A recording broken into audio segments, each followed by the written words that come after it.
इस वीडियो में हम मध्य प्रदेश हाई कोर्ट के एक जजमेंट की बात करेंगे, जहां पर सवाल था कि जब पत्नी पति के साथ फिजिकल रिलेशन बनाने से इनकार करती है तो इस बेसिस पर पति पत्नी से तलाक ले सकता है और ये क्रुएल्टी का ग्राउंड बनता है।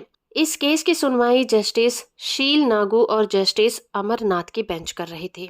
दोस्तों, हिंदू मैरिज एक्ट 1955 में क्रुएल्टी का दायरा बहुत बड़ा है। ये मामला भी इसी से जुड़ा हुआ है। इस मामले में एक हिंदू कपल है, जहां पर महिला ने शादी की पहली ही रात पति से फिजिकल रिलेशन बनाने से इनकार कर दिया और साथ में ये भी कहा कि उसने माँ बाप के दबाव में आकर ये शादी की थी।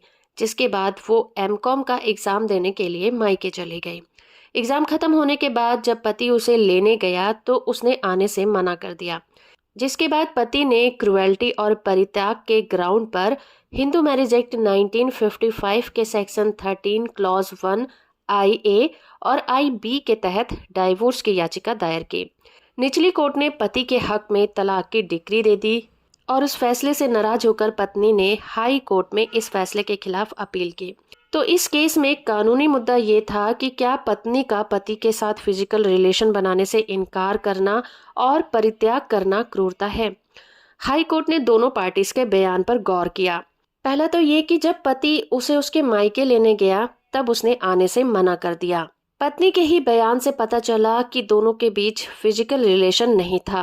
कोर्ट ने नदीम कोहली वर्सेस नीलू कोहली केस में सुप्रीम कोर्ट के केस का हवाला देते हुए कहा कि जब पार्टी अलग रहने लगे और ये अलगाव काफी टाइम के लिए जारी रहे और इस केस में तो 11 सालों के लिए था, तो मान लेना चाहिए कि दोनों की मैरिज टूट गई है, पूरी तरह से खत्म हो चुकी है।